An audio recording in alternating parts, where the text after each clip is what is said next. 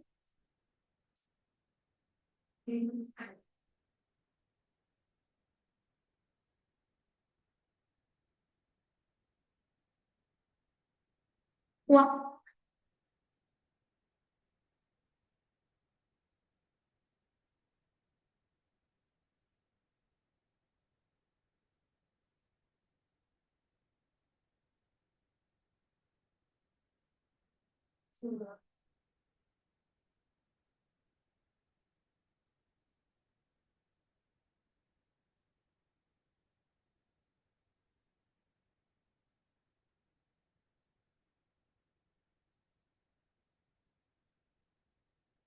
हाँ, हमको यहाँ से दिख रहा है, दबाए जा रहे 0 0।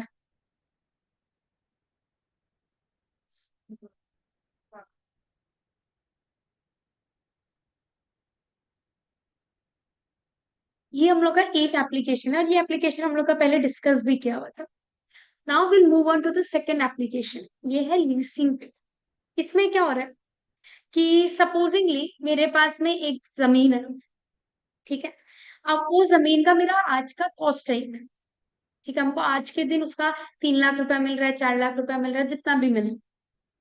अब मेरे सामने दो सिचुएशन, अब चलो यही बिल्डिंग ले लो, जब लैंडलॉर्ड बनाया, हम लोग तो अभी शिफ्ट हुए, हम लोग जब लैंडलॉर्ड बनाया तो उसके सामने दो सिचुएशन। या तो वो सपोजिंगली 50,000, 60,000, 60-70,000, जो भी जितना भी ये बिक रहा है लोकेशन वाइज, तो इतना पे वो रेंट पे चढ़ा दे। या फिर उसको सपोजिंगली अगर आज का वैल्यूएशन, ये वाला फ्लोर का अगर मैं बोलूं, अगर इसका वैल्यूएशन 60 लाख 70 लाख है फॉर एग्जाम्पल एक फ्लोर का, तो हम उसको 60 लाख पे बेचे या क्या करें, क्या करना चाहिए हमको, ये उसका सवाल है, ठीक है। तो अब ये कंपैरिजन हम लोग कैसे करें? तो आज के दिन का हम लोगों को पता है जमीन का भाव क्या है, मेरा ये फ्लैट का सपोजिंगली भाव क्या है, वो हमको आज कब का पता है, आज के दिन का पता है, ठीक। अब सेकंड रेंट वाला देखना है। अब हम इमेजिन कर रहे हैं कि इसको हम लोग सपोज 50,000 या जितना भी है, इतना रेंट पे हर महीना के लिए हम लोग डाल सकते हैं। और एक इमेजिन करें कि 10 साल तक तो कुछ नहीं बिगड़ रहा इस जगह, हम 10 साल तक ये रेंट ले सकते हैं। तो हम 10 साल का सोच रहे हैं, हम उससे ज्यादा का तो सोच ही नहीं पाएगा, क्योंकि जगह का वैल्यूएशन बदलेगा, हमको इसमें खर्चा भी करना पड़ेगा फिर, हाँ या ना। तो वो चेंजेस तो आएगा ही आएगा, बिल्डिंग पुराना हो जाएगा, सब कुछ हो जाएगा, तो हम 10 साल तक सेम वर्थ इसका निकाल ले। तो हम इमेजिन कर रहे हैं कि सपोज 7 साल, 8 साल, 10 साल जो भी है, हम उतना साल के लिए 50-50 हजार रुपए का रेंट पे इसको डाल सकते हैं। अब जैसे एक सम था ना बीच में, कि वो पापा से 10,000 रुपया मिल रहा है, 5 साल के लिए जमा कर रहे हैं, तो कायदा अनुसार तो मुझे इसमें क्या निकालना चाहिए था, फ्यूचर वाले कि हम 5 साल बाद में कितना लेगा, कितना मेरे को मिलेगा। लेकिन हम लोग क्या निकाला था, प्रेजेंट वैल्यू। क्यों? क्योंकि क्वेश्चन बोला। अब इस केस में भी हम 50-50 हजार रुपया अगर रेंट ले रहे हैं 10 साल 7 साल 8 साल जितना भी साल,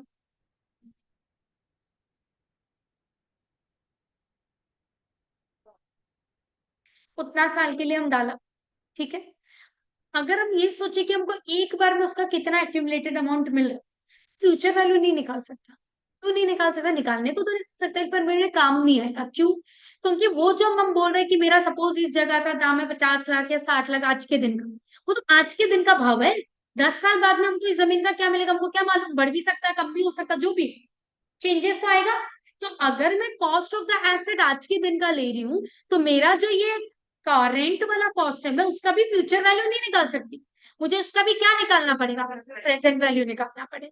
तो मैं उसका 10 साल 7 साल 8 साल जितना भी साल का प्रिडिक्शन है उसका एक्यूमुलेटेड अमाउंट आज का निकालूंगा, उसका भी मैं प्रेजेंट वैल्यू निकालूंगी। तो अगर मुझे रेंट से ज्यादा पैसा मिल रहा है in comparison to the cost of the asset, तो रेंट पे डाल देगा। और अगर वो मेरा कॉस्ट ऑफ द एसेट से कम निकल रहा है एक्यूमुलेटेड अमाउंट, तो हम कॉस्ट ऑफ द एसेट मतलब बेच देगा, लीज पे नहीं देगा। हाँ या ना? तो हम लोगों को लीज पे देना है, रेंट पे देना है या नहीं देना, उसके लिए क्या करेंगे? एक तो एसेट का कॉस्ट अगला क्वेश्चन में देगा ही, वो तो फिक्स है, आज का दाम है वो। अब हम लोग को बोलेगा कि हम लोग इतना रेंट पे उसको 5 साल 7 साल 10 साल के लिए दे रहे हैं, तो हम उस रेंट के हिसाब से क्या निकालेगा, प्रेजेंट वैल्यू निकालेगा। अगर वो रेंट वाला प्रेजेंट वैल्यू मेरा कॉस्ट ऑफ द एसेट से ज्यादा है, तब तो लीज पे देना, और अगर कम है तो लीज पे मत देना। हाँ या ना? तो सवाल यही होगा कि advice whether leasing is preferable और नॉट, यही क्वेश्चन आएगा। तो option leasing is preferable, leasing is not preferable, can not be determined, none of this, कुछ ऐसा लिख देगा। ऑप्शन ए और बी में से कोई होता है, leasing is preferable, leasing is not preferable, बाकी दो तो भीड़ बढ़ाने की। हाँ, तो अब हम लोगों को क्या निकालना है, cost of the asset question देगा, हम लोग रेंट से प्रेजेंट वैल्यू निकालेगा। अगर वो कॉस्ट ऑफ द एसेट से ज्यादा है तो लीज पे दो, कम है लीज पे मत दो। हाँ या ना? So application second, leasing. पहला हम लोग क्या करेगा, गिवन होगा कॉस्ट ऑफ एसेट, ये क्वेश्चन देगा, ये तो आप निकाल ही नहीं सकते। Second, we will find present value of rent receivable. कौन सा फॉर्मूला लगाएगा? क्यों ऑर्डिनरी? ऐसे आजकल के दिन तो रेंट बिगिनिंग में लिया जाता है, पर मैंने क्या बोला था, आपका बुक के हिसाब से एंड में होता है। तो प्रेजेंट वैल्यू ऑर्डिनरी एन्युटी वाला फॉर्मूला लगे, हाँ ना? Step 3, if due if present value is more than cost of asset या इक्वल, ठीक है, तो क्या करेंगे, लीज पे दे दो। इक्वल भी है तो रखो ना अपने पास, कभी तो दाम बढ़ेगा। और अगर present value cost of asset से कम है, देन डू नॉट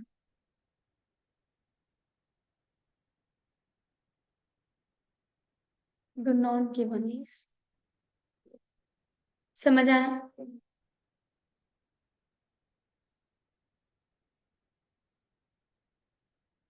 अच्छे से समझ आया? लिख लिया question. Supposingly cost of asset है मेरा 3,60,000, ठीक है, रेंट है 1,05,000 पर ईयर फॉर 5 years। कितना परसेंट करके बढ़ा रहे हैं हम लोग रेंट, 14% करके, भयानक, हम छोड़ लेगा ही नहीं। रेंट 14% करके बढ़ रहा है हर साल। तो आप पहले क्या निकालेगा, ये तीनों इंफॉर्मेशन से सबसे पहले क्या निकालेंगे, निकालो। हाँ,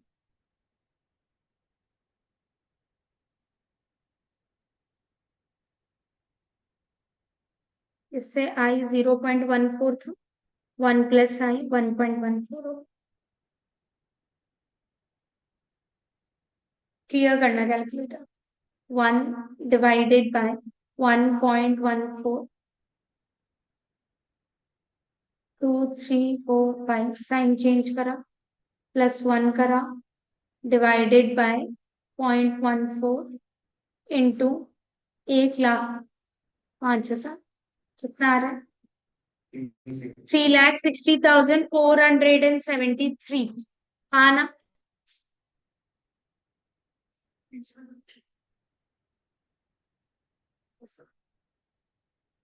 हाँ, तो हम लोग का जो प्रेजेंट वैल्यू है वो कॉस्ट ऑफ एसेट से क्या है?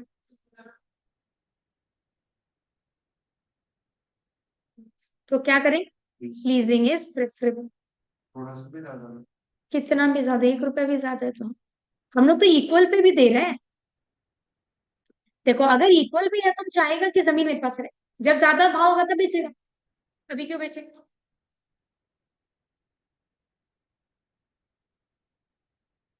हाँ ना? अब ये सेम चीज अब मशीन के लिए भी बोल सकता है। अब मशीन में क्या हो रहा है, ये तो जमीन का हो गया। अगर जमीन का तो हम पैसा क्या चाहेगा, ज्यादा चाहेगा क्योंकि हमको मिल रहा है।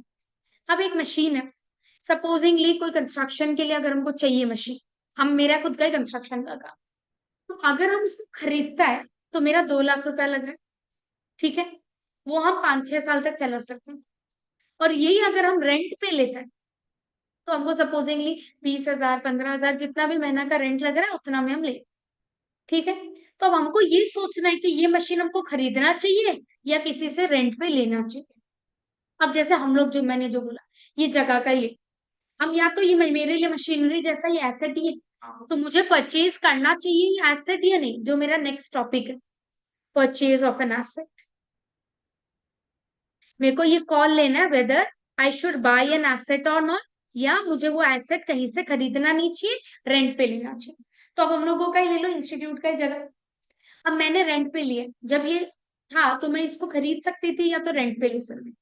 तो वो मैंने क्या कैलकुलेशन करा कि अगर मैं उसको खरीदती हूँ तो मेरा इतना रुपया लगा, और अगर मैं सपोजिंगली 10 साल का एस्टिमेट रखती हूँ एक बार के लिए, तो 7 साल 8 साल 10 साल जो भी है, मैं अगर उतना टाइम के लिए जगह को रखती हूँ, suppose I don't change, I keep the same property, तो मैं अगर इसका लाख लाख रुपया करके रेंट देती हूँ तो मेरे कितना पड़ रहा है 10 साल में।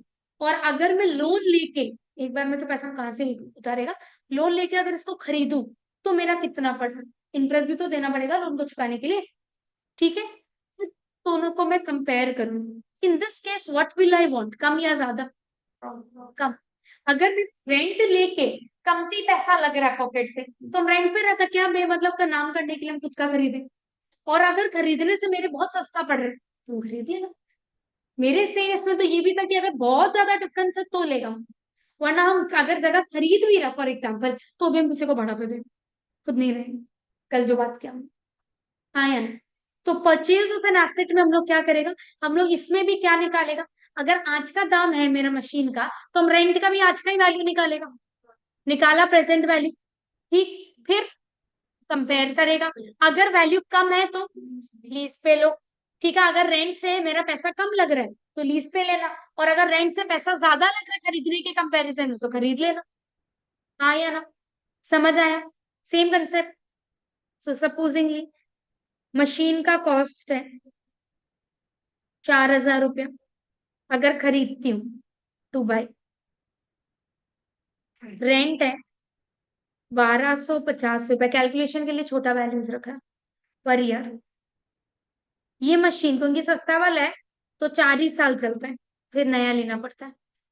5-14% करके इसका वैल्यूएशन बढ़ रहा है, वैल्यूएशन मतलब इसका कॉस्ट बढ़ रहा है, ठीक है। हाँ, क्या निकालेंगे, प्रेजेंट वैल्यू निकालो, R 1 - 1 + I to the power -n by I, 1/1.14 234 sign change +1 divided by 0.14 into 1,250, 3,642.14।